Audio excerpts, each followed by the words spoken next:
नमस्कार। इस दिल से के एपिसोड में हम चर्चा करेंगे कि ये जो जंग हुई हिंदुस्तान और पाकिस्तान के बीच, इसका लक्ष्य क्या था, इसका नतीजा क्या है।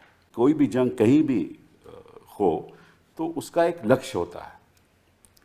आज के दिन दो जगह पे जंग चल रही है। एक तो ईरान और इजराइल के बीच, उसका क्या लक्ष्य है। इजराइल चाहता है कि ईरान है वो एक परमाणु शक्ति नहीं बने, और उनके पास अगर न्यूक्लियर वेपन्स हो जाएं तो निश्चित रूप से इजराइल समझता है कि हमारे खिलाफ इस्तेमाल होंगे और हमारी एग्जिस्टेंस को खतरा है, और इसलिए वो चाहते हैं कि ईरान को ये शक्ति ना मिले। ईरान कहता है कि हम कोई इसका ऐसा इस्तेमाल करेंगे ही नहीं, हम तो चाहते हैं कि हम अपनी जनता के लिए इसका इस्तेमाल करें। बिजली अगर हम भी यही कर रहे हैं, ऊर्जा के लिए इस्तेमाल होता है, बाकी चीज़ों के लिए इस्तेमाल होता है, और IAEA के साथ बातचीत भी चल रही थी। तो उसका लक्ष्य है, इजराइल का लक्ष्य है कि हम ईरान की जो परमाणु बनाने की शक्ति है उसको ख़त्म कर दें, इसलिए वो अटैक कर रहे हैं। और जो दूसरी जगह जो चल रही है यूक्रेन और रशिया के बीच, रशिया का भी एक लक्ष्य है।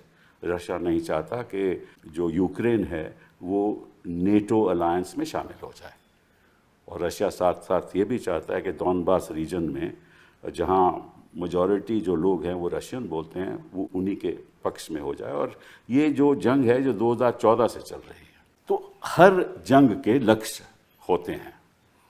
और निश्चित रूप से ये जो टेररिज्म का जब हमने जवाब दिया 22 अप्रैल के बाद, निश्चित रूप से हमारा भी कोई लक्ष्य होगा। तो वो लक्ष्य क्या था, हमें हासिल हुआ या नहीं हासिल हुआ, इसके बारे में आज हम चर्चा करेंगे। हमारे साथ दो ऐसे शख्स हैं जो सिक्योरिटी इश्यूज़ के बड़े जानकार हैं। पहले तो हमारे अजय साहनी साहब, thank you very much for being here. Ajay Sahni साहब एक leading expert on counter terrorism and internal security हैं, डॉक्टर अजय साहनी, और ये फाउंडर मेंबर हैं and executive director of the Indian institute of conflict management and executive director of the south Asia terrorism portal, and you also edit south Asia intelligence review. आपकी कई publications भी हैं, edit भी की हैं आपने, और अक्सर मैं आपको टीवी चैनल्स पे देखता रहता हूँ और बड़े गौर से सुनता भी हूँ।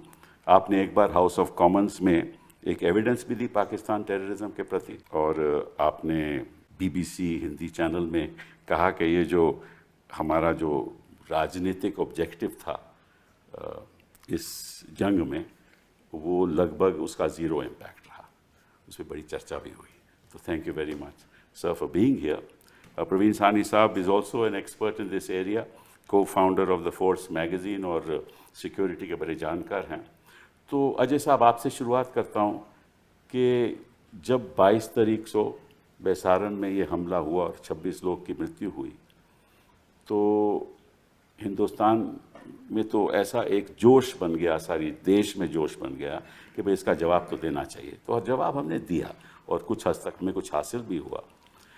तो आपके हिसाब से क्या इसका आउटकम हमारे पक्ष में है या नहीं है? मैं दो चीज़ें पहले कहना चाहूँगा उस पर। एक तो आपने कहा कि एक जोश बन गया। जोश बना नहीं, अच्छा। बनाया गया। अच्छा। ये जो वृतांत था, जो नैरेटिव था, वो किसी भी दिशा में ले जाया जा सकता था। अच्छा। इस हादसे के बाद कश्मीर में कितने डेमोन्स्ट्रेशंस हुए, लोग बाहर आए, खुद बोला इन्होंने, पहली बार 35 साल के आतंकवाद में पहली बार कश्मीरी सड़क पे निकल के बोल रहा था कि आतंकवादी गलत कर रहे हैं। सही। तो वृतांत जो है उस तरफ भी ले जाया जा सकता था। लोगों को इतना, लोगों का आक्रोश, उत्साह नहीं बढ़ाने की ज़रूरत थी। वो तो चैनल्स बढ़ा रही थी ना। नहीं, चैनल्स किसकी हैं और कहाँ चल रही हैं, इस वक्त सब जानते हैं कि ये एक काबिज़ मीडिया है। ये कोई अपने आप कुछ नहीं करता। ये मैं एक उदाहरण देना चाहूँगा आपको। वैसे भी हर मीडिया काबिज़ होता है, लीडरशिप जो होती है वही वृतांत बनाती है, तय करती है। अटल बिहारी वाजपेयी गए थे एक ज़माने में कश्मीर और उन्होंने कहा था कि ये आर पार की लड़ाई है। सही बात। आपको याद होगा। हाँ बिल्कुल बिल्कुल। और बहुत बिल्कुल चैनल्स उस ज़माने के इतने काबिज़ नहीं थे जितने आज हैं, लेकिन सब ने कहा कि ये आखिरन हमारे पास ऐसा प्रधानमंत्री आया जो शक्ति की बात कर रहा है, जो भारत के गौरव की बात और कर रहा है। 1 साल तो तैनात रही वहाँ फोर्सेज हमारी। नहीं, ये बात की बात है। 24 घंटे के अंदर अंदर वही वाजपेयी ने बोला कि मैं अपना दोस्ती का हाथ पाकिस्तान की तरफ बढ़ाता हूँ। सही बात। वही चैनल्स उसी उत्साह के साथ बोलने लगे कि देखिए क्या बड़ा स्टेट्समैन है। तो मैं साफ बात कहना चाहता हूँ कि ये वृत्तांत न लोगों ने बनाया न मीडिया ने बनाया, ये लीडरशिप ने बनाया है। दूसरा, आप बात करते हैं ऑब्जेक्टिव की पूर्ति की, तो एक तो है कि इसके जो कथित ऑब्जेक्टिव्स क्या थे और दूसरा है कि असल ऑब्जेक्टिव्स क्या थे। ये एक डिस्टिंक्शन होना चाहिए। कथित ऑब्जेक्टिव्स ये थे कि जो ये बहुत ही ख़राब हादसा हुआ बैसरन मैदान में, एक मैसेकर हुआ, इतने लोगों को चुन चुन के हिंदुओं को पहचान के गोली मारी गई, बहुत बुरी चीज़ थी। तो एक तो था कि उसको अवेंज करना जी। और साफ कह दिया गया कि जो करने वाले हैं और जो इनके पीछे कराने वाले हैं इनके खिलाफ हम इनको छोड़ेंगे नहीं। सही बात। दुनिया में ये कहीं भी जाएं हम इनको छोड़ेंगे नहीं। मिट्टी में मिला देंगे। मिट्टी मिला, कई अल्फाज इस्तेमाल किए गए, अलग अलग लीडर्स ने अलग अलग चीज़ें कहीं, लेकिन बात ये थी कि इस हादसे का आपने बदला लेना है। तो और दूसरा साथ साथ ये बोला गया कि पाकिस्तान को एक सबक सिखाना है ताकि आगे के लिए ये फिर न करें, डेटरेंस। तो ये 2 मकसद थे। तो जहाँ तक ये 2 मकसद की बात है, जो करने वाले थे उन्हें तो पकड़ा नहीं गया है, न मारा गया है। अभी तक कोशिशें जारी हैं और जब भी हो, मेरे ख्याल से जब भी वो हाथ आएंगे उनको कुछ किया, वो बचेंगे नहीं। लेकिन अभी तक नहीं पकड़े गए या न मारे गए, न इनके कराने वाले कोई आइडेंटिफिएबल मारे गए। हाँ, आपने जाके बहावलपुर पे गिरा दिया मिसाइल, आपने मुरीद के पे मिसाइल गिरा दिया, लेकिन गिराया उनको पूरी पहले आपने खबर देने के बाद। वो तो हमारे फॉरेन मिनिस्टर, उन्होंने उस पर थोड़ी एक्सप्लेनेशन दी कि हमने अगर वो एक्सप्लेनेशन सही है तो इंटरनेट से उनकी स्पीच क्यों उड़ा दी गई? Why have you scrapped the internet? तो उन्होंने कहा कि हमने पहले बता दिया था। जी बिल्कुल साफ, मैंने वो देखी हुई है। साफ अल्फाज में वो कहते हैं हमने उनको ऑपरेशन से पहले बता दिया था कि हम मिलिट्री टारगेट्स को नहीं मारेंगे, हम सिर्फ आतंकवाद के जो जगहें हैं उनको मारेंगे। तो पूरी वार्निंग उनको आपने दे दी। उन्होंने जितने हाई वैल्यू टारगेट्स थे उससे पहले ही वार्निंग, क्या 15 दिन से तो आप ढिंडोरा पीट रहे थे कि हम आ रहे हैं, हम आ रहे हैं, तो वही काफ़ी वार्निंग है। उसके बाद अपने उसके ऊपर आइसिंग ऑन द केक उनको ख़ास इन्फॉर्मेशन भी दे दी कि अब हम करने जा रहे हैं। तो उधर कोई हाई वैल्यू टारगेट्स नहीं थे, एक आध मिडिल वैल्यू टारगेट्स बहावलपुर में, जहां उन्होंने सोचा यहाँ तक है तो वो आएंगे नहीं, तो वो उनकी मिसकैलकुलेशन थी। तो जहाँ तक के इसका बदला लेने की बात है, मेरे ख्याल से कोई बदला नहीं लिया गया, क्योंकि जिन्होंने करा और जिन्होंने करवाया उनको कोई क्षति नहीं पहुँची। डेटरेंस मेरे ख्याल से उसके ऊपर आगे बात की जा सकती है, लेकिन आप ये समझें कि दशकों, तकरीबन 14 साल तक के अमेरिका ने सैकड़ों नहीं हज़ारों ड्रोन ऑपरेशंस पाकिस्तान में किए, हज़ारों टेररिस्ट मारे, हाई वैल्यू टारगेट्स मारे, उसामा बिन लादेन उनमें गिना जा सकता है, और फिर भी पाकिस्तान ने अपना ना इरादा छोड़ा ना हरकतें। तो ये है कथित जो आपका ऑब्जेक्टिव्स हैं। असल क्या था वो मेरे हिसाब से पूरी तरह से अचीव हो गया। अच्छा। जो असल ऑब्जेक्टिव था वो था डोमेस्टिक ऑडियंस को मोबिलाइज करना, दिखाना कि हमने कुछ बहुत बड़ा कर दिया। और उसमें मैं शुरू से ही कह रहा था बड़ा करने की ज़रूरत नहीं है, सिर्फ नैरेटिव बनाने की ज़रूरत है, वृत्तांत बनाने की ज़रूरत है, और ये दोनों तरफ बन रहा था। और इसीलिए आप देख रहे हैं कि दोनों तरफ एक बड़ी विजय की घोषणा हो गई है। पाकिस्तान पाकिस्तान कहता है हम जीत गए, हमने इनको ये कर दिया, हमने इनका इतना नुकसान पहुंचा दिया। हम कहते हैं हमने इनका इतना नुकसान पहुंचा दिया। दोनों तरफ जो वृतांत है वो डोमेस्टिक ऑडियंसेस के लिए काफ़ी है। और एक चीज़ मैं आपको बोलूँ, अब ये ऑपरेशन सिंदूर जो भी उन्होंने बोला कि अभी सस्पेंडेड है, चल रहा है, this is the new normal, भूल जाइए, ख़त्म हो गया। It has served its purpose. जी हाँ, जी हाँ। तो आपके हिसाब से एक राजनीतिक पूरा दृष्टिकोण के एक तमाशा था जो एक पार्टिसन पॉलिटिकल पर्पस से किया गया था। वो तो हासिल हो गया इनको, वो हासिल हो गया, वो पूरी तरह से हासिल हो गया। नैरेटिव इन्होंने डोमिनेट कर लिया है। क्योंकि इसके बाद अभी थोड़ा और आपसे आपकी जानकारी लेना चाहता हूँ। इसके तुरंत बाद ही ये भी बताया गया कि कई टेररिस्ट कोशिश कर रहे थे लाइन ऑफ कंट्रोल के ब्रीच करके अंदर आने की। तो इसका मतलब तो शामिल हुआ ना कि साथ साथ में ही टेररिस्ट फिर दोबारा कोशिश कर रहे हैं। उधर से दोनों जो मेन ग्रुप्स हैं, लश्कर और जैश, वो भी दोनों ने इकट्ठा हो धमकियां दी जाएंगे। हैं, वो भी दोनों ने धमकियां दी हैं, खुलेआम घूम रहे हैं, मोबिलाइज कर रहे हैं। तो ये तो उनकी पॉलिसी रही है और रहेगी। वही मैं आपसे कह रहा हूँ ना कि अमेरिका जैसा इतना शक्तिशाली देश 14 साल तक इन पे मिसाइल चलाता रहा और तब भी इनकी तबीयत नहीं बदली या इरादा नहीं बदला। तो 5 साल 6 साल में आप एक हादसा कर देते हैं, 16 में एक किया, 19 में एक किया, अब आपने 25 में एक और कर दिया। ठीक है, एक उसका भी एस्केलेशन हो रहा है, नतीजा नहीं निकला, उनका कोई नतीजा नहीं है, उसका अलग विश्लेषण हो सकता है। लेकिन बल्कि 16 के बाद तो आतंकवाद बढ़ा। जी हाँ, बिल्कुल बढ़ा। और 19 के बाद अगर आतंकवाद घटा तो उसके कई वजूहात और थे। आपने पूरा स्टेट लॉकडाउन कर दिया, आपने स्टेट को यूनियन टेरिटरी बना दी, पूरा आपने उधर, तो वो एक और वो भी राजनीतिक दृष्टिकोण से, वो भी राजनीतिक दृष्टिकोण है, उस पर मैं तफसील में बात करना चाहूँगा। लेकिन बताइए कि ये एक बात आपसे पूछना चाहता हूँ प्रवीण जी, कि इन्होंने कहा कि अगर कोई और टेररिस्ट अटैक होगा तो it will be considered as an act of war, मतलब कि हम समझेंगे कि ये जंग चालू है और इसका हम जवाब देंगे। जवाब क्या देंगे और क्या ऐसा संभव है? देखिए, टेररिस्ट अटैक होंगे, पाकिस्तान डिटर नहीं हुआ है और जहाँ तक पाकिस्तान का ताल्लुक है उसकी प्रोफाइल दुनिया में बहुत बढ़ गई है इस 4 दिन के ऑपरेशन के बाद। और उसका कारण ये है कि दुनिया ने ये देखा है कि मिलिट्री कैपेबिलिटीज़ में पाकिस्तान जो है वो हिंदुस्तान का कॉम्पिटिटर है। क्योंकि इस वाली जो हमारा उन्होंने देखा 4 दिन के अंदर, अब जैसे 6 और 7 की रात को जो सबसे इम्पोर्टेंट बात थी इस पूरे 4 दिन के ऑपरेशन की, वो था एयर अटैक्स। जी हाँ, 6-7 की रात को। तो उन्होंने अगले दिन ही एक बहुत बड़ी ब्रीफिंग दी थी पाकिस्तान साइड ने।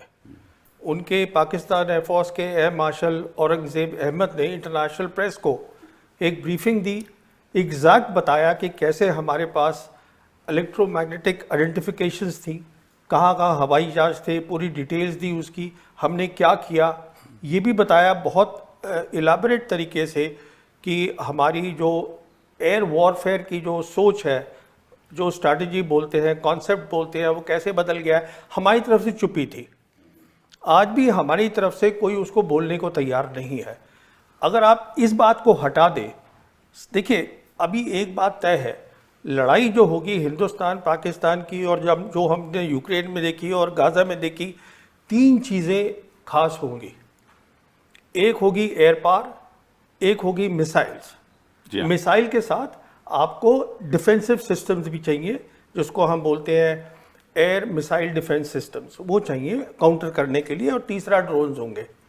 हिंदुस्तान पाकिस्तान के बीच में सबसे इंपॉर्टेंट चीज़ थी एयर वॉरफेयर, और उसमें आप नहीं बता पाए दुनिया को कि क्या हुआ, अभी तक नहीं पता। ऐसी बात तो नहीं, हमने तस्वीरें भी दिखाई हैं कि इनकी डिफेंस एस्टेब्लिशमेंट में हमने हमला किया, इनको ध्वस्त किया है। नहीं, मैं बात कर रहा हूँ 6-7 की रात को, मैं बात कर रहा हूँ सिर्फ एयरक्राफ्ट की। अच्छा, एयरक्राफ्ट मैं जैसे आपसे कह रहा हूँ जो 5 एयरक्राफ्ट की बात हो रही है, 5 या 6 जो भी हैं, तो they will lead the air war. जी हाँ, जो हिंदुस्तान पाकिस्तान की अगली लड़ाई होगी वो वहां पर चलेगी, वहां पे तय होगी मेरे हिसाब से। जी हाँ। तो आप उसको नहीं बता पाए। दुनिया ने ये देखा है कि अगर आप वो नहीं समझा पाते हैं दैट मीन्स पाकिस्तान जो है वो आपका कॉम्पिटिटर है। अनिल चौहान जी तो, I am sorry to interrupt, Anil Chauhan साहब ने तो कहा है कि हमारे कुछ राफेल हैं उन पे। नहीं, उसने कहा है कि नंबर की जरूरत। पहले एयर मार्शल भारती जो थे, हाँ, उन्होंने भी जिक्र किया कि मैं इसका डिटेल नहीं दे सकते, लेकिन कॉम्बैट सिनारियो है, उसमें नुकसान होता है। द पॉइंट इज आपको बताना है क्या नुकसान हुआ है जी, आपने क्या किया है। तो पार्लियामेंट सेशन में बताएंगे ना, ऐसे तो अब वो पता नहीं जब बताएंगे। ये बातें तभी होती हैं तो दुनिया देख रही होती है। अब हम अपना कुछ भी सोचते रहें, दुनिया देख रही है क्या हुआ है। दुनिया ने अपने नतीजे निकाल लिए हैं कि क्या हुआ है। और अच्छा देखिए, मैं आपको एक मज़ेदार बात बताऊं, ये एक बहुत इंपॉर्टेंट बात है। वो ये है कि 4 ऐसे मुल्क हैं या 4 ऐसी जगह हैं जिनके पास पूरी दुनिया का सैटेलाइट है, what is called the constellation, round the clock they can see क्या हो रहा है दुनिया में। वो कौन सी 4 हैं? जीपीएस है अमेरिका का, जी हाँ, गलीलियो है यूरोप का, जी हाँ, ग्लोनॉस है रशिया का, और बेदू है चाइना का। और बेदू इन सब में से अच्छा है टेक्निकली, बिकॉज वो बहुत लेटेस्ट है, उसमें 45 सैटेलाइट्स हैं, किसी और में नहीं है। तो एग्जैक्ट क्या हुआ रियल टाइम में दुनिया को मालूम है, कुछ नहीं छुपा। अगर छुपा है तो हिंदुस्तान के लोगों को नहीं मालूम। अब आप ये कहना कि हमने उनका वहाँ पर जाके अंदर वो उसको एक वो एयर स्ट्रिप्स को हमने कर दिया, ठीक है, कर दिया, ठीक है, दैट्स फाइन, वो भी क्लेम कर रहे हैं हमने कर दिया। Key thing was the air war, आपने वो शुरू करी जंग, पर देखिए आगे क्या हुआ। लेसन दोनों सीख चुके हैं। आपने उसको पॉज किया है अभी ऑपरेशन को, प्राइम मिनिस्टर ने। इसका मतलब ये है कि पॉज का है कि अब दोनों को अपनी जो लिमिटेशंस है उसकी तैयारी करनी है। पाकिस्तान जल्दी से कर लेगा क्योंकि चीन उसको सब कुछ देगा। वो अब रिपोर्ट आ रही है कि वो आधे पैसे पे देगा, मैं कहता हूँ वो फ्री देगा, वो कोई पैसे नहीं लेगा, उससे हम घूमते रहेंगे। वो तो हमें डिस्टेबलाइज करना चाहते हैं ना। हाँ, चीन की तो हाँ, राजनीति ही है। पहली बात तो ये है। दूसरी बात क्या है, आपने ये न्यू नॉर्मल जो क्रिएट करा है वो इतना डेंजरस है कि जो वॉर का थ्रेशोल्ड है वो बिल्कुल नीचे आ गया है। क्योंकि अब आप क्या कह रहे हैं न्यू नॉर्मल के अंदर कि आप मिसाइल फायर कर सकते हैं एक दूसरे के अंदर, ड्रोन एक दूसरे के। अगर 2 टेररिस्ट मार दें किसी को, 4 लोगों को या 2 लोगों को, तो will it be N act of war? ये तो कह रहे हैं। नहीं, ये तो हम जंग कह का रहे हैं, ऐलान होगा। हम कह दिया कि any act of terrorism N act of war. नहीं, उनके कहने से कुछ नहीं होता है। बिकॉज सवाल ये है कि अगर आप कुछ भी करेंगे एक्ट ऑफ वॉर, देखिए अब आप एक्ट ऑफ वॉर की बात कर रहे हैं। 2019 में क्या हुआ था? 2019 में जब हमने ऑपरेशन किया था बालाकोट का, अगले दिन उन्होंने ऑपरेशन स्विफ्ट रिटॉर्ट किया, मिलिट्री टारगेट्स करे। हमारी एयरफोर्स ने बोला publicly that this was an act of war, कुछ किया कुछ नहीं। तो ये कहने और करने में फर्क होता है। ये जो हुआ है इससे हमारी एयरफोर्स की लिमिटेशंस एक्सपोज हो गई हैं। इसमें पॉज है, डेंजरसली लो थ्रेशोल्ड आ गया है। और मैं समझता हूँ जॉन सी भी whichever side gets ready first they will lift the pause. नहीं, बस देखिए इसमें तो हमें थोड़ी दिक्कतें हैं क्योंकि उनके पास चीन का फुल सपोर्ट है। अगर हम कोई भी जंग में शामिल होते हैं तो हमारे 3 सेक्टर्स पे हमें जंग लड़नी होगी मेरे हिसाब से। एक तो पाकिस्तान के, एक लद्दाख में, और तीसरा बांग्लादेश। नहीं, देखिए आपको जंग 2 जगह लड़नी होगी। जो पाकिस्तान है वो पाकिस्तान अकेला नहीं है। It is what I have been calling for so many years, this is a one front reinforced war. China उसके साथ खड़ा है, सिर्फ हाथ नहीं दिखा रहा है। तो वो तो पूरा चाइना सपोर्ट कर रहा है। तो एक तो ये हो गया आपका। दूसरी जंग आपकी होगी कश्मीर के अंदर। अच्छा, जहाँ तक उनका ताल्लुक है, चाइना का ताल्लुक है, वो ये इंश्योर करेंगे जो आपकी एयरफोर्स है वो तकसीम रहेगी। जी हाँ, बिल्कुल। पर वो कुछ करेंगे नहीं, वो सिर्फ अपनी एक्टिविटी जो है वो बढ़ा देंगे, लड़ाई नहीं लड़ेंगे आपके साथ। वो आपको अपने लेवल का समझते ही नहीं है। और सब ये इससे एक और बात निकली, अब पूरी जो दुनिया है, अब हम कह रहे हैं कि साहब हम हाइफनेट हो गए हैं, हिंदुस्तान पाकिस्तान। आप खुद ही तो करते रहते हैं सारा टाइम। नहीं, हाइफनेट तो इसीलिए हुए हैं ना कि आपने जंग का जब इसका जवाब दिया ऐसी तरह से दिया क्योंकि बाकी जो विश्व के देश हैं वो तो समझते हैं कि भैया ये दोनों परमाणु शक्तियां हैं इनके पास, ये तो कुछ भी हो सकता है। नहीं, देखिए तो परमाणु तो बात टेररिज्म की तो कहीं होती ही नहीं है। सारे विश्व में टेररिज्म की तो बात हुई नहीं। नहीं, देखिए परमाणु शक्ति को इतनी अहमियत नहीं देनी चाहिए, मैं समझता हूँ, क्योंकि कोई इतनी जल्दी न्यूक्लियर वेपन्स यूज़ नहीं करेगा। Conventional capabilities matter. जो जंग होती है, कन्वेंशनल कैपेबिलिटीज़ मैटर, और उसमें वो दुनिया ने देख लिया है कि हमारे वो कॉम्पिटिटर हैं, वो हमसे कम बिल्कुल नहीं। मैं ये परमाणु शक्ति के बारे में एक और चीज़ कहना चाहता हूँ कि ये एक आप कह सकते हैं मौका देख के उसका फ़ायदा उठाने के लिए पाकिस्तान बार बार ये बात कहता है, और जो वेस्टर्न नेशंस हैं वो भी दरअसल कोई घबराया हुआ नहीं है कि दरअसल एक परमाणु युद्ध होने वाला है, वो भी इसका मौका का फ़ायदा उठा रहे हैं। इसी में अमेरिका कहता है, वो डोनाल्ड ट्रंप ने कहा कि मिलियंस वुड हैव डाइड, इसीलिए मैंने मीडिएशन किया।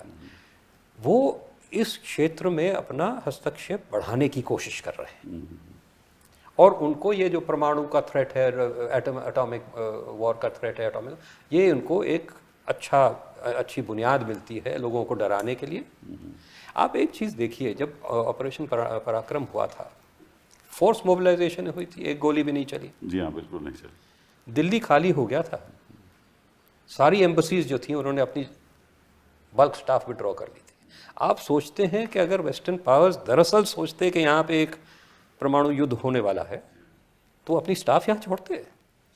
कोई, ये सब कहने की चीज़ें हैं, क्योंकि इस वक्त ग्लोबल एक आप कह सकते हैं डिस्टेबलाइजेशन का एक वैक्यूम है, और ये सब अपना हस्तक्षेप हर क्षेत्र में बढ़ाने की कोशिश कर रहे हैं। मैं आपसे दूसरे सवाल पे आता हूँ, क्योंकि आप you are an expert on counter terrorism.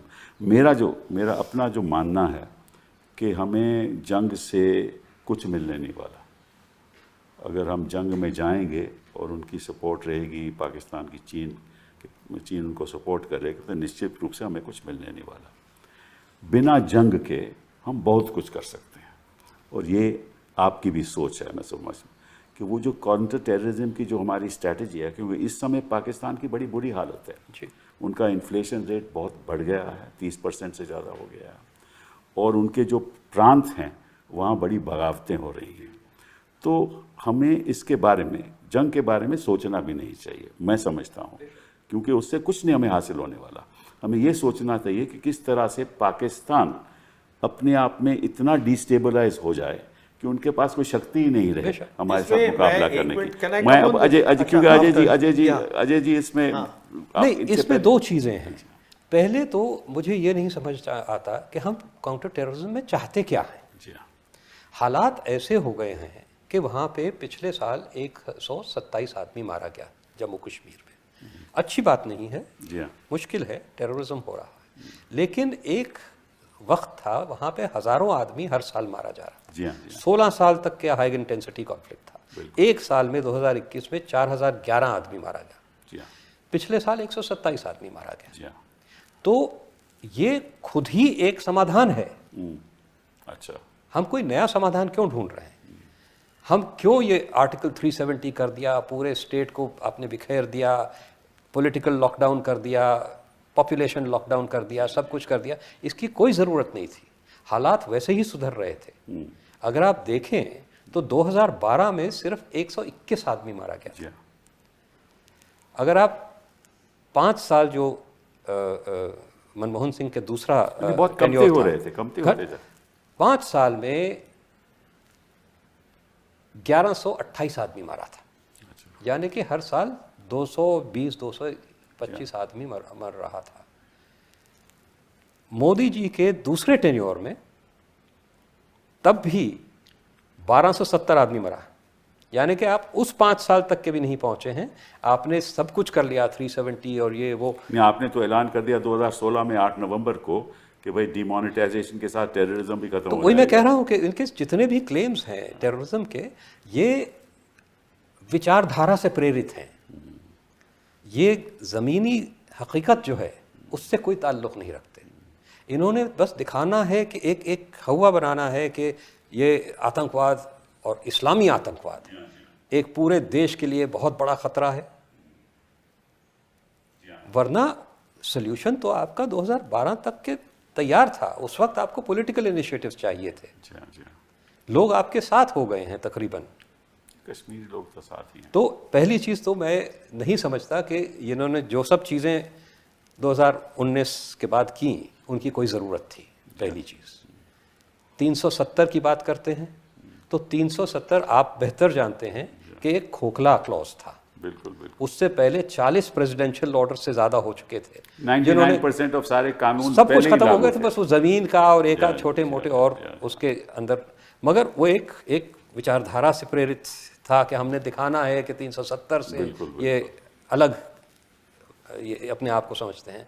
तो none of this was needed. अच्छा, अब आइए आप युद्ध की बात करते हैं, जंग की बात करते हैं। जब प्रॉब्लम ही इतना बड़ा नहीं रहा तो वो फिर आप एक वो अंग्रेजी की कहावत है ना, using a hammer to kill a fly, sledge hammer to kill a fly. आपको उसकी ज़रूरत ही नहीं है। बाकी एक ज़रूरत ज़रूर है कि जो ये पाकिस्तान हर वक्त हमारे यहाँ एक डिस्टेबलाइजेशन की कोशिश करता है, कश्मीर में करता है, बाहर भी करता रहा है, जहाँ उसको मौका मिलता है कि कोई खराफात करे, कोई प्रॉब्लम्स क्रिएट करे या प्रॉब्लम्स को बढ़ाए, वो ज़रूर हस्तक्षेप करता है। तो पाकिस्तान को एक मैसेज देने की आवश्यकता है। वो मैसेज युद्ध की ज़रूरत नहीं है, उसके कई और ज़रिए हैं, कई और ज़रिए हैं जो आपने बलूचिस्तान के देखो, बलूचिस्तान नहीं, मैं ये भी नहीं समझता कि आपको बलूचिस्तान और नहीं, हमें कुछ नहीं करना चाहिए, अपने आप ही वो खुद ही हो रहा है, खुद ही हो रहा है। आप बाकी जो कर सकते हैं वो आप कर सकते हैं इकोनॉमिक स्फीयर में। बिल्कुल, आप डिप्लोमेटिक स्फीयर में अग्रेसिव डिप्लोमेसी कीजिए ग्लोबल। ये नहीं कि जब हादसा हुआ तो उसके बाद आपने ये जंकिट पे भेज दिए 7-8 ग्रुप, उसका कोई असर हुआ नहीं हुआ, नहीं, वो भी एक तमाशा हो गया, वो भी दिखाने के लिए हो गया कि हमने कुछ किया। लेकिन एक sustained campaign, evidence based campaign, IMF पे प्रेशर डालो। IMF पे प्रेशर कैसे डालो? देखिए, प्रेशर स्पीचेस देने से, तकरीरें देने से नहीं होता। ये भी जो लोग गए, ये जो जितनी आपकी डेलीगेशंस भेजी गई, इनको कोई ब्रीफ दी गई थी? इनको कोई इंटेलिजेंस एजेंसीज और सिक्योरिटी एजेंसीज ने कुछ बताया था कि देखिए ये सारे प्रमाण हैं हमारे पास, सबूत हैं कि ये पाकिस्तान कर रहा है? कुछ ना कुछ तो दिया होगा जरूर। उनकी स्पीचेस से तो नहीं मालूम देता, जो भी हमने स्पीचेस। मैंने तो इतना ही जाना कि भाई जहाँ जहाँ भी गए बाकी देशों ने कोई टेररिज्म की बात तो की नहीं। आप नहीं कर पाते तो दूसरा क्या करेगा? आप जब तक के साफ सिद्ध नहीं कर पाते उनकी सेटिस्फैक्शन के लिए कि भाई देखिए एविडेंस है हमारे पास, हम सिर्फ बोल नहीं रहे। बोलते तो वो भी हैं, बोलते तो वो भी हैं कि भारत सारा कुछ करा रहा है, सिर्फ बलूचिस्तान में नहीं। वो तो कहते हैं तहरीक-ए-तालिबान पाकिस्तान भी भारत के। उनका तो जनरल माइकल कोरेला ने कहा कि साहब पाकिस्तान का बड़ा सहयोग रहा है काउंटर टेररिज्म में। ये तो उनकी तो आपका क्या असर हुआ? तो असर ये 7 डेलीगेशन सिंदूर के बाद भेजने से नहीं होगा। असर होगा सालों तक के एक कंसिस्टेंट एविडेंस बेस्ड कैंपेन चलाने से। तब आप दुनिया को इस हालत पे पहुंचा देंगे कि वो इसको नकारने में शर्मिंदगी महसूस करें। इस वक्त वो कहते नहीं, but Pakistan says and you से।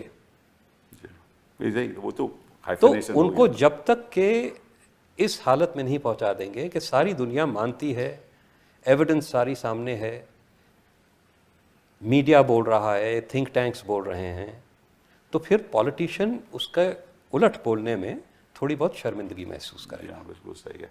प्रवीण जी, आप बताइए, ये काउंटर टेररिज्म स्ट्रेटजी सही है या हमें टोटली वॉर प्रिपेयर्डनेस रखना चाहिए कि जंग में तैयार होना चाहिए पूरे तरीके से? क्या एक काउंटर टेररिज्म स्ट्रेटजी नाम की कोई चीज़ नहीं होती मेरी सोच में। अच्छा, सॉरी, मैं बताता हूँ क्यों। अच्छा, 35 साल जब ये प्रॉब्लम शुरू हुई थी, ये प्रॉब्लम क्यों चलती रही है? क्योंकि हमारे पास कभी credible conventional war fighting capabilities थी ही नहीं। मिसाल के तौर पर चीन ईस्ट लद्दाख में बैठा है, हम क्या उसको बाहर फेंक सकते हैं? नहीं फेंक सकते। जब पाकिस्तान को लगता ही नहीं है कि आपके पास लड़ाई की काबिलियत है तो वो क्या करेगा? और काउंटर टेरर तो आप अपने एरिया में कर रहे हैं ना, यहाँ पे फेंस लगा के आप करते रहिए, 35 साल और करते रहिए। वो इसलिए कर रहा है ये सब कुछ। तो कह रहे हैं कि भाई पाकिस्तान अंदर से ही इम्प्लोड हो रहा है। वो नहीं हो रहा है। मैं यही आपसे अर्ज करना चाहता था। उन्होंने अपना डिफेंस बजट 20% बढ़ा दिया है चीन उनके साथ है, पाकिस्तान कहीं नहीं जा रहा। ये जब मैं पैदा हुआ था तभी से सुन रहा था कि पाकिस्तान जो है वो टूटने वाला है। अच्छा। पाकिस्तान मेरे हिसाब से आज जियोपॉलिटिकल प्रोफाइल पाकिस्तान का बढ़ गया है। अच्छा। मेरे हिसाब से आज चीन साउथ एशिया पे छा गया है, क्योंकि बेल्ट एंड वो तो रोड सही है, वो तो सही है। नहीं तो देखिए ना, अगर वो छा गया है, उनका इस्लामिक पार्टनर इसमें पाकिस्तान है। पाकिस्तान है जो कि अरब और मुस्लिम कंट्रीज के साथ बहुत कुछ कर सकता है। मैं ये बात बिल्कुल मानता हूँ और पाकिस्तानी भी मानते हैं, उनकी गवर्नेंस में प्रॉब्लम है, there is no doubt about it. और मैं एक और आपसे ये बात कहूँ कि उनकी तैयारी हमसे पहले होगी और मेरे हिसाब से they will be ready much faster ये पॉज हटाने के लिए। तो मैं समझता हूँ, आप ये मान के चलिए कि after 1 year we are heading for a big trouble. ये इतना आसान काम नहीं है जो हमने किया है, ये ऑपरेशन सिंदूर, कि हम घुस के मारेंगे, घर में घुस के मारेंगे। You expose completely the limitations of the air force, जो आपकी मेन फोर्स है। आपने 2019 में की, आपने अब करी, तो अब आपके पास कहाँ जाएंगे आप सामान लेने के लिए? वो जल्दी से तैयारी करेगा, वो पाकिस्तान कहीं नहीं जा रहा है। This theory I have never. आप मुझे बताइए हम तैयारी कैसे करेंगे? देखिए हमारी देश के सामने जो समस्याएं हैं वो इतनी गंभीर हैं। मैं हम बताता हूं, आप कितना बजट बढ़ा लेंगे, और जब तक हमें जरूरत ही नहीं है बजट की। मैं बताता हूँ ना बताइए, आपको, बताइए। मेन बात बहुत सीधी सी है। We need peace, peace for development, peace for deterrence building, peace for war fighting capability. आज पाकिस्तान का प्राइम मिनिस्टर 2 बार बोल चुका है कि आप सीज फायर की बात करिए और हमसे 3 मसलों पे बात करिए, Kashmir, water and the third they are talking of is what is the third one, they are talking of 3 things, कि उस पे हम बैठ के बात, trade they want to talk. China का अभी vice foreign minister Sun Weidong was here in Delhi, he met up with the foreign secretary Misri. They से कि आप डायरेक्ट फ्लाइट शुरू करिएगा। अच्छा, अभी देखिए, जो आपको ये शायद मालूम होगा, आपको तो मालूम ही होगा, Sergey Lavrov was suppose to come here, उसने अपना कैंसिल कर दिया है आना, क्योंकि हमारे प्राइम मिनिस्टर और foreign minister they are going to G7, वो वहाँ चले गए हैं। अब क्यों आ रहे थे Sergey Lavrov? We need Sergey Lavrov, of course we do. We need Sergey Lavrov because not only हमें S-400 चाहिए, हमें S-500 चाहिए। पूछिए क्यों? वो इसलिए चाहिए क्योंकि चाइना हाइपरसोनिक मिसाइल्स देगा पाकिस्तान को, जिसको हम बोलते हैं DF-17 with the hypersonic glide vehicles, they will give it to them. उसका हमारे पास कोई हल नहीं है। वो आप देख लीजिए क्या हो रहा है ईरान और इजराइल के बीच में।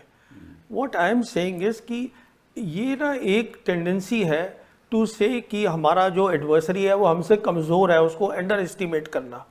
वो कमज़ोर नहीं है बिल्कुल, और ना वो इम्प्लोड हो रहा है, कुछ नहीं हो रहा है।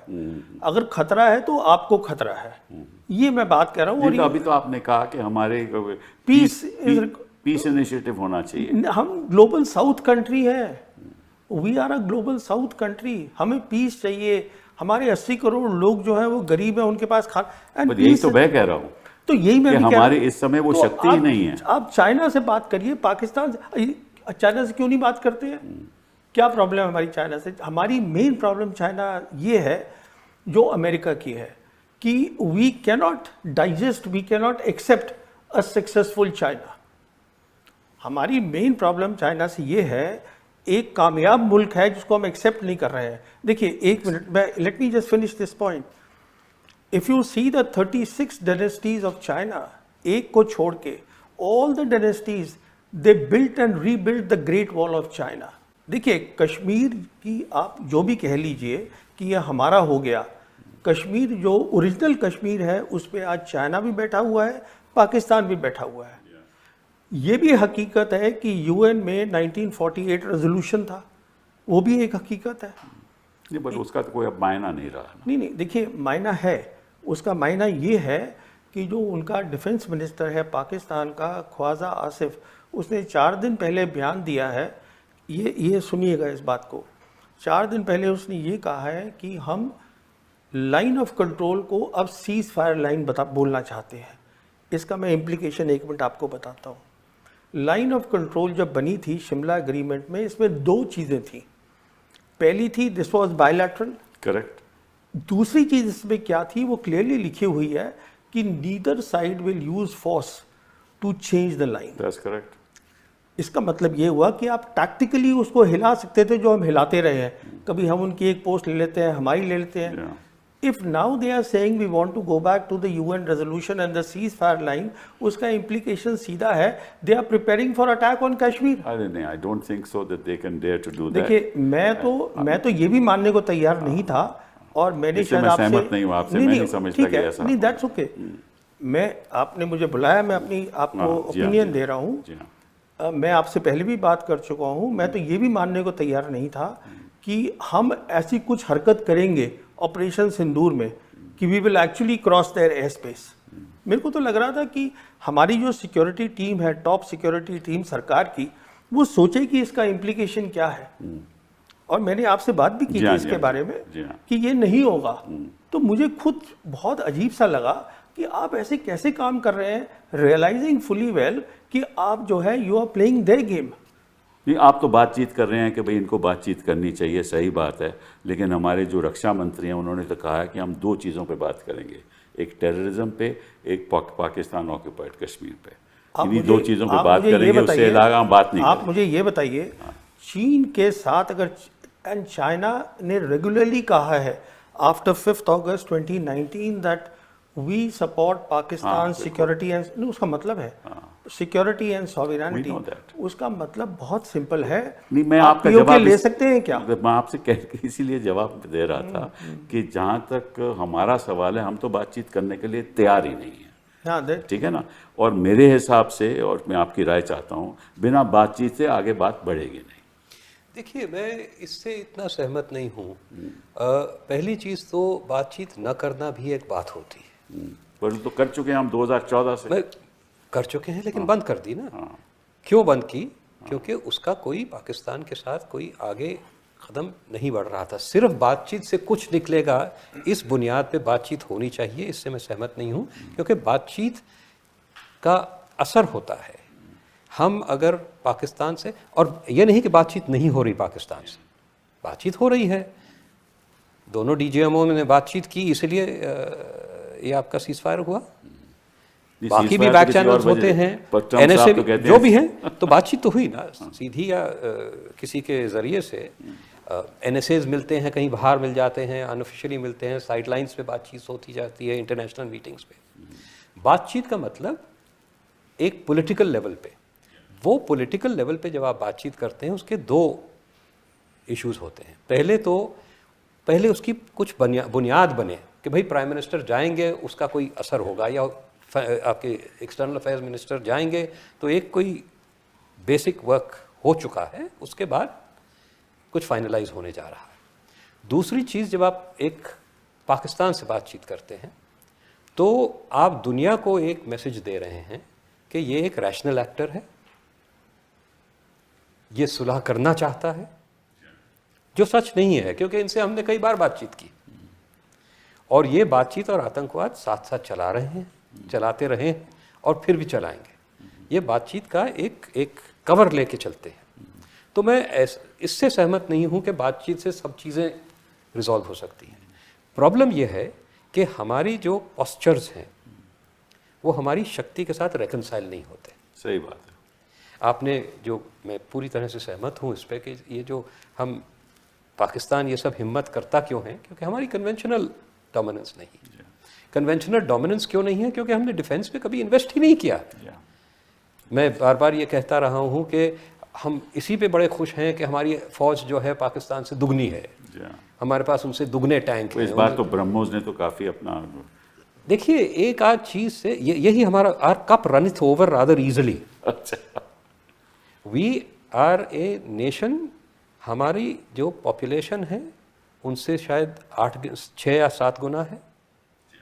हमारी जो आर्थिकता है, जीडीपी जो है, वो उनसे 11 गुना है।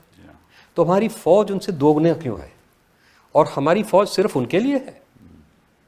हमारी फ़ौज उनके लिए है, चीन के पूरे बॉर्डर के साथ लगी हुई है, बांग्लादेश के साथ लगी हुई है, और इंटरनल सिक्योरिटी में लगी हुई है, लेकिन हमारी फौज दुगनी है तो हम पाकिस्तान को हरा लेंगे। मैं पूरी तरह इनसे सहमत हूँ कि in terms of actual warfare हमारा कोई एडवांटेज नहीं है, और हमारा कोई एडवांटेज नहीं है पाकिस्तान के ख़िलाफ़, क्योंकि हमने कभी इसमें इन्वेस्ट नहीं किया है। तो हमें अपनी शक्ति के बारे में, मैं चीन का एग्जाम्पल बहुत अच्छा है, जिस तरह से उन्होंने सब कुछ बदला।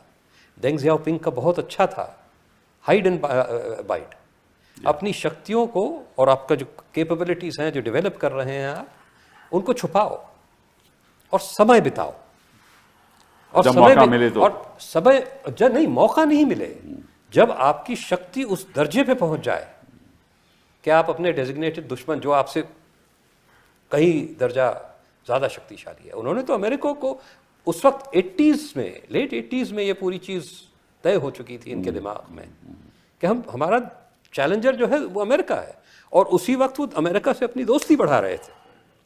हाइड एंड बाइड, डिसेप्शन, ये these are essence of Chinese strategy. हम करते कुछ नहीं है या करते छोटी सी चीज़ हैं और उसकी ऐलान दुनिया भर में करते फिरते हैं। You must develop national power. ये जितने जो सब कन्वेंशनल हमारे खिलाफ ऑपरेशंस हो रहे हैं वो इसी वजह से हो रहे हैं क्योंकि हमारी कन्वेंशनल स्ट्रेंथ नहीं है। हम सॉफ्ट पावर की बात कर रहे हैं। Hard power is the basis of soft power. Hard power is the fundamental of सब कन्वेंशनल वॉरफेयर ऑल्सो। आप कुछ नहीं कर सकते क्योंकि अगर अब जैसे पाकिस्तान ने कह दिया ना, आप पानी बंद करोगे, पानी तो बंद नहीं होने वाला। चीन ने कह दिया ना कि हम ब्रह्मपुत्र वो उधर से कह दिया उन्होंने, और पाकिस्तान ने कह दिया कि पानी बंद कर दोगे, एक्ट ऑफ वॉर है। भाई किस तरह से एक छोटा सा देश कंपैरेटिवली स्पीकिंग हर इंडेक्स पे हमें चुनौती देता है, आपको रोज चुनौती देता है। बांग्लादेश भी आपको चुनौती देता है। मुझे याद है एक वक्त था जब नेपाल आपको चुनौती दे रहा था। क्यों? क्योंकि दो चीज़ें हैं उसमें। एक तो हमने अपनी जो दिफा की शक्ति है उसको नहीं बढ़ाया, और हम उल्टी चीज़ों के पीछे भागते रहते हैं। We will have blue sea capability, we will police the entire Indian Ocean region, हम अमेरिका के साथ मिलके एशिया पैसिफिक को डोमिनेट करेंगे। अरे किस चीज़ से डोमिनेट करोगे जब आप अपने, जब आपकी आर्थिक स्थिति इतनी वीक है। आर्थिक स्थिति छोड़ दीजिए सर, आर्थिक स्थिति कुछ नहीं होती।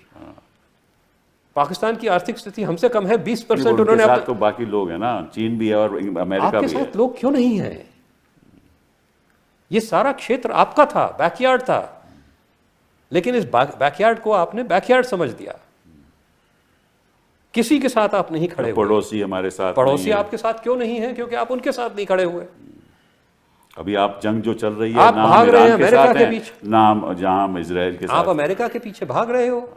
वो हम क्वाड में भी हमारी कोई ऐसी अहमत नहीं है। एक बात मैं कहना चाहूँगा। देखिए ये हुआ क्या है कि जैसे अभी बात हो रही है कि बांग्लादेश हमारे साथ नहीं है, नेपाल हमारे साथ नहीं है। उसका रीज़न ये है कि आज उनके पास ऑप्शन है, चीन है option, because belt and road initiative is here today. So what has happened is कि दुनिया बदल गई है। We are next to a great part today.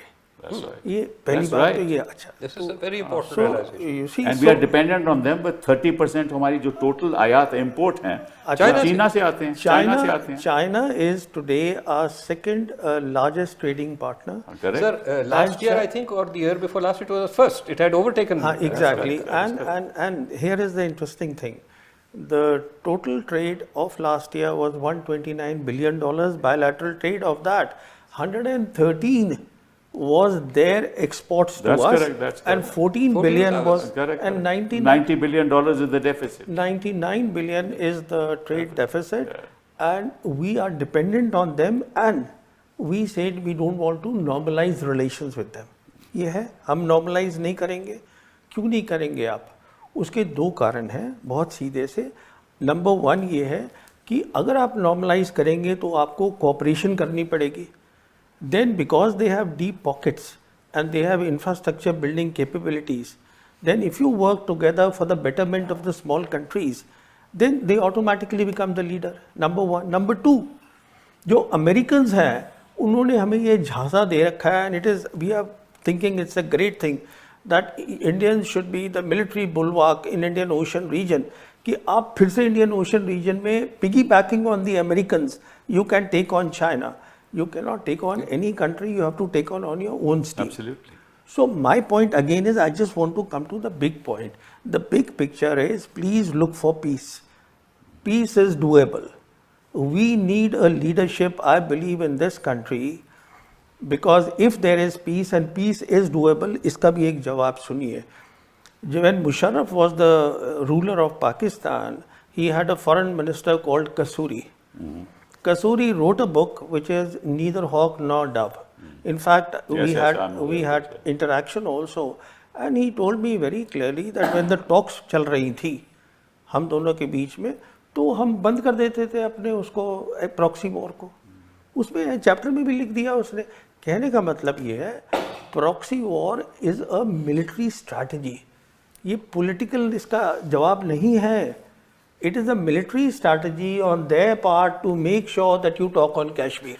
Problem is, मैं आपसे सहमत हूँ, problem is that when you go to any negotiation, मैं तो अपने लॉ की बात कर रहा हूँ, you always go either in a position of strength और minimum equality.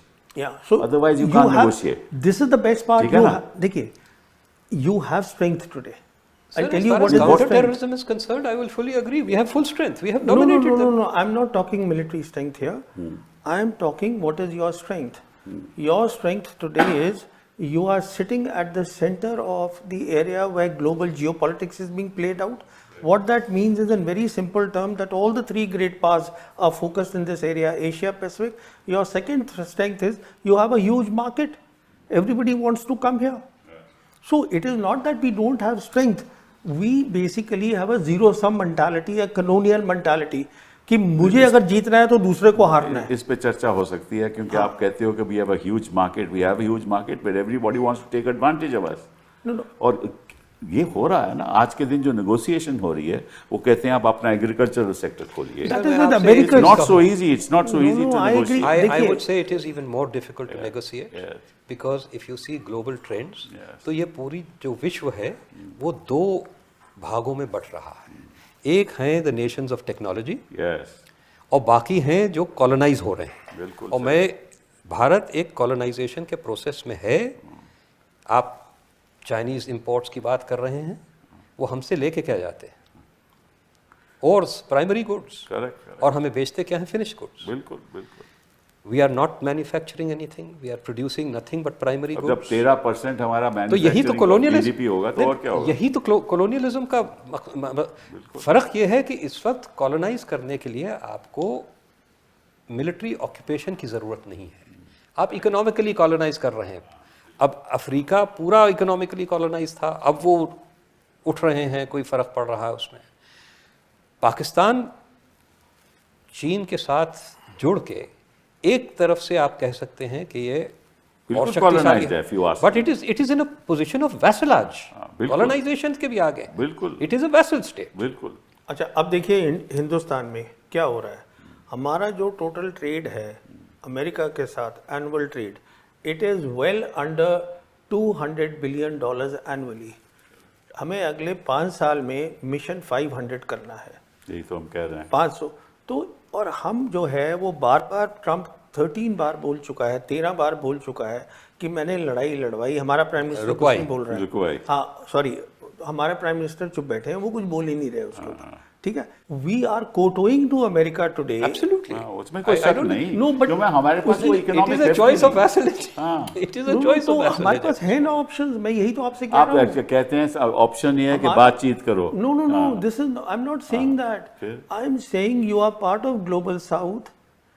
You strengthen the institutions of global south. BRICS, next year BRICS आपके पास है. अभी ब्रिक्स ब्राजील में है. आपकी लीडरशिप क्यों कोई एक्सेप्ट करेगा सर? आपके पास ना टेक्नोलॉजी है, ना इकोनॉमिक पावर है. आपकी पर कैपिटा इनकम ब्रिक्स की कंट्रीज में सबसे कम है. आपकी कोई स्ट्रेंथ नहीं है. बट वी, और चीन वहां भावी है ब्रिक्स में भी. बिल्कुल. मैं आपसे वही कह रहा हूं ना. तो देखिए, ये एक अलग सोच है, वो मैं बताना चाहता हूं. थोड़ा सा मैंने कन्फ्यूशियस पढ़ा है, ये जिसको चाइनीज फॉलो करते हैं. उसका ये सोच है कि जैसे ह्यूमन बॉडी है, ह्यूमन बॉडी में ब्रेन का अलग काम है, लंग्स का अलग काम है, हार्ट का अलग काम है, हाथ का अलग काम है, बट अगर ये सब अपनी अपनी जगह पर काम नहीं करेंगे तो ह्यूमन बॉडी नहीं बनेगी। Similarly in universe there are big countries, there are small countries, they all can coexist. No, you are right. एक मैं आपको और मिसाल देता हूँ, एक मिनट आप सुनिएगा। We all agree that this is a multipolar world. ये एक बात देखिए, मल्टीपोलर वर्ल्ड का मतलब ये हुआ कि इस समय यूएन के 193 कंट्रीज हैं, big and small. That means they all should have independence to form their own foreign policy. अच्छा, if we believe in a zero sum game तो इंस्टेबिलिटी रहेगी दुनिया में हमेशा।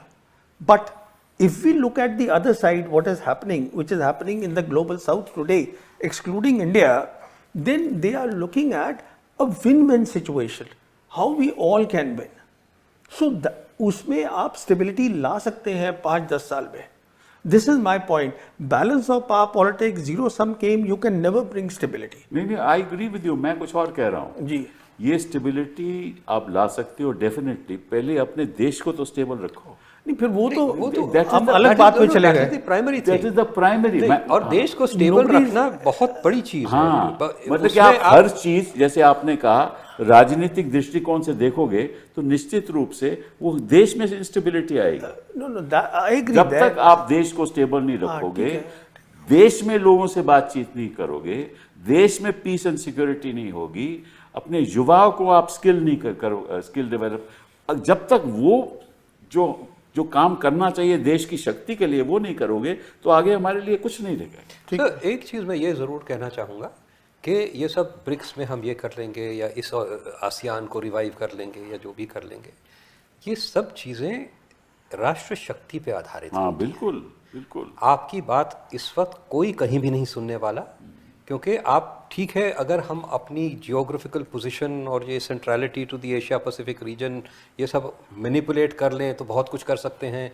पाकिस्तान एक बिल्कुल वीक स्टेट ने अपनी जियोग्राफिकल पोजीशन बहुत अच्छी मैनिपुलेट करके अपनी एक दुनिया भर में डिस्प्रपोर्शनेट इन्फ्लुएंस कायम कर ली है। लेकिन वो सब तभी हो सकता है जब आप किसी के लिए कुछ करने के लायक हो। पाकिस्तान कुछ करता है दूसरों के लिए। उन्होंने एक टेररिस्ट मुहिम चलाई पूरी सोवियत यूनियन के ख़िलाफ़, अमेरिका को पढ़ाते रहे कि हम तालिबान के ख़िलाफ़ एक्शन ले रहे हैं, उनको सपोर्ट करते रहे उसके बावजूद। तो Pakistan is seen as a useful state. You are not seen as a useful state by anyone, even in your neighbourhood. आप अगर कई सालों से आप किसी को कुछ करते नहीं ना, आप तो विश्व गुरु बन गए ना। आप बोलते हो, आप करते कुछ नहीं हो। कितने बार दशकों से ये इस सरकार की बात नहीं है, नहीं सही बात है, दशकों से ये चल रहा है कि हम गए म्यांमार गए 25 MOU साइन करके आ गए, बांग्लादेश गए 50 MOU साइन करके आ गए। उसके बाद पूछिए प्रोजेक्ट्स कहाँ गए। आपने सही बोला कि अब इन सब के पास एक विकल्प है और चीन करके दिखाता है। बिल्कुल। एक बहुत बड़ी चीज़ है और मैं इसमें चीन के लिए ज़रूर बोलूँगा कि अगर आप क्लासिकल कॉलोनियलिज्म में जाए तो वो जो देश को था वो खोखला करके, बिल्कुल हमें खोखला निकालते किया लोगों ने। जी, चीन जो है वो इन देशों में इंफ्रास्ट्रक्चर डेवलप कर रहा है। अब इसका आगे जाके असर क्या होगा, ग्रेटर कैपेसिटी एंड कैपेबिलिटी बनेगी कि डिपेंडेंस बढ़ती जाएगी, क्योंकि उसमें साथ साथ डेट बढ़ रहा है और चीज़ें, it is a complex thing. But China is providing a model that gives some benefits to these nation states. That is why they don't have to militarily occupy these states to colonize them. That's right. तो ये हमें देखना है, और हमारी क्या capacity किसी के लिए कुछ करने के लिए, हम तो अपने लिए नहीं पूरा कर पा रहे हैं। यही तो है ना। तो ये सोचना कि हम इस फोरम में चले जाएंगे, G7 में चले जाएंगे तो सब लोग हमारे साथ हो जाएंगे, हम ब्रिक्स में हैं तो हम कुछ कर लेंगे। ब्रिक्स में आपकी क्षमता क्या है, और फिर ब्रिक्स में वहीं पे चीन खड़ा है। तो आपका चॉइस यही है कि चीन के सामने आप सब कुछ हथियार डाल के कबूल कर लो कि हाँ जी we are the inferior power, अब हमारे लिए भी कुछ कर दो जिस तरह आप पाकिस्तान के लिए कर रहे हैं। मेरे मुताबिक वो रास्ता हमारे लिए वो रास्ता खुला नहीं, मुनासिब नहीं, मेरे हिसाब से हमारे हिसाब से मुनासिब। तो मतलब कि इसका निष्कर्ष ये निकलता है कि इस समय हिंदुस्तान एक स्थिति में है कि हमारे पास कोई विकल्प नहीं है कि हम करें क्या। नहीं विकल्प है, लेकिन वो मुश्किल विकल्प है। वो विकल्प ऐसे हैं जिनके लिए आपको कई दशकों के लिए, सालों के लिए कम से कम, और दशकों। देखिए एक चीज आप देखें, जी जिनपिंग 2012 में पावर में आए। आप चीन की ट्रांसफॉर्मेशन देखिए ये 13 साल में। तो ये हम भी कर सकते हैं, लेकिन नेतृत्व में ट्रांसफॉर्मेशन लोकतंत्र में जिस तरह से लोकतंत्र नहीं, जिस तरह से लोकतंत्र चला रहे हैं, मैं मानता हूं आपकी बात, लोकतंत्र में हो सकता है, लेकिन उस तरह अगर वो हम चाहें उस लोकतंत्र को इस तरफ ले जाने के लिए तो सबको साथ ले जाने का, बेशक। जब तक सभी साथ नहीं होंगे तब तक इस लोकतंत्र में वो शक्ति नहीं देश को बांट के, देश को बांट के नहीं कर सकते, तरक्की नहीं कर सकते। ये प्रॉब्लम है हमारे देश में। जी बेशक। तो जब तक वो सही नहीं होगा, जब तक एज आई सेड कि जब तक हमें आर्थिक स्थिति हमारी आर्थिक ही से उसके बाद आपका डिफेंस बनेगा। और आर्थिक कैसे बनेगी? एक आंकड़ा आपको मैं देना चाहूंगा। चाइना जो है पिछले साल 2024 में उसने रिसर्च एंड डेवलपमेंट पे 495 ऑलमोस्ट, ज्यादा भाई साहब, नो 800 बिलियन डॉलर तो अमेरिका, सब लगभग 800, और 650 से ज्यादा China. Well the figure I have, वो पुरानी फिगर है, मैं आपको लेटेस्ट 2024 की बात कर रहा हूँ। ये इनका प्रोजेक्शन है फॉर 2025 परहैप्स, जो आप बोल रहे हो। ठीक है। 2024 का फिगर जो है वो 496 बिलियन डॉलर्स का है, जिसमें आप एक और चीज देखिए कि तकरीबन 250 billion dollar basic research. It is 26 billion, 0.7 billion of 3.8 trillion, sorry 0.7% of 3.8 trillion. आप खुद कर लीजिए 26। सी द थिंग इज कि चाइना में एक वो होता है रिसर्च का पैसा जो कि फेडरल गवर्नमेंट दे रही है, प्लस जो उनकी प्रोविंसेस होती हैं वो अलग है। तो it is not only private sector के भी रिसर्च आ जाता है, लेकिन हमारे भी प्रदेश, हमारे यहाँ कोई पैसा नहीं लगा रहा प्राइवेट सेक्टर में। दैट्स द प्रॉब्लम ना, न प्राइवेट सेक्टर लगा रहा है, न प्रदेश लगा रहे हैं। मैं कितने सालों से बोल रहा हूँ कि R&D में जब तक आप खर्चा नहीं करोगे, इन्वेस्ट नहीं करोगे। देखिए आप इकोनॉमिक की बात कर रहे हैं, तो ये चेन है। It is R&D gives you technology, technology gives you economics, IP. Exactly. And then in private sector will invest. उसके बाद again it comes to a very simple thing. जब आप पैसा डालते हैं R&D में, it's a long term project. You need peace first. एक मिसाल के तौर पे, मिसाल के तौर पे नहीं है ना, ये जैसे आत्मनिर्भरता की बात हो रही है। Now coming back to operation Sindoor, जहाँ से हमने बातचीत शुरू करी थी, बात हो रही है 5th जनरेशन एयरक्राफ्ट हम बनाएंगे, अपना इंजन अमेरिका से लाएं, जापान कह रहा है हमसे इंजन ले लो, ये कर लो वो कर लो, ये सब बात चल रही है आत्मनिर्भरता की। अरे भाई, जब आपने वॉर का थ्रेशोल्ड इतना नीचे कर दिया है तो आप कहाँ से ये क्या कर रहे हैं? वो आपका एयरफोर्स चीफ रोज कह रहा है कि मुझे ना तो हैल कुछ दे पा रहा है, ना DRDO कुछ दे पा रहा है। कहने का मतलब ये है, वही मैं बात कह रहा था, पीस इज डूएबल। मैं फर्स्ट इंटरनल पीस, अब वो दूसरी बात है। मैं तो आपने सिंदूर की बात करी तो मैं उस कॉन्टेक्स्ट में बोल रहा हूँ। ठीक है, नहीं, ये जो आपने कह दिया ना कि एक्ट ऑफ वॉर है, हर act of terrorism act of war होगा, तो ये आपको जैसे आपकी FDI डिस्टेबलाइज कर देगी। कोई नहीं पैसा डालेगा। अगर आप हर रोज बाहर जा रहा है FDI, नहीं कोई आपसे अर्ज कर रहा हूं। Exactly no he is right, ये बाहर जा रहा है FDI। तो आप FDI बाहर जा रहा है, आपके जो हाई वैल्यू इंडिविजुअल्स हैं वो भाग रहे हैं यहाँ से। तभी तो कहा ना कि जब तक देश की स्थिति में बदलाव नहीं आएगा तब तक देश आगे नहीं बढ़ पाएगा। और देश की स्थिति में तब तक बदलाव नहीं आएगा जब तक कि आपकी नीतियां स्टेबलाइज न हो। आप एक तो रूल ऑफ लॉ खत्म हो चुका है। आप सुप्रीम कोर्ट कहता है आप बुलडोजर नहीं लगा सकते, बिना लगाते हैं कोई फर्क नहीं पड़ता। तो अगर सुप्रीम कोर्ट की जजमेंट्स की कोई ऑर्डर्स की कोई वैल्यू नहीं रही है तो फिर कौन आप पे एतबार करेगा? अजय जी और प्रवीण जी ऐसे मुद्दे उठा रहे हैं जिसकी देश के भविष्य का कोई ताल्लुक ही नहीं है। जी, कोई ताल्लुक आप बोलते रहते हैं, मैं तो बोलता रहता हूँ। लेकिन जब तक, मैं तो इसीलिए बोलता हूं कि भाई पहले तो देश में शांति लाओ, सबको साथ लेकर आगे बढ़ो, तभी देश आगे बढ़ेगा ना, तभी हम किसी से बातचीत कर पाएंगे। हम तो चाहते हैं बातचीत हो, लेकिन आप कहेंगे हम तो बातचीत करेंगे ही नहीं क्योंकि हम तो विश्व गुरु बनने वाले हैं, तो फिर आगे देश कैसे बढ़ेगा? इसी बात के साथ हम अपनी चर्चा ख़त्म करते हैं। बहुत बहुत धन्यवाद आपके आने का। Thank you. Thank you.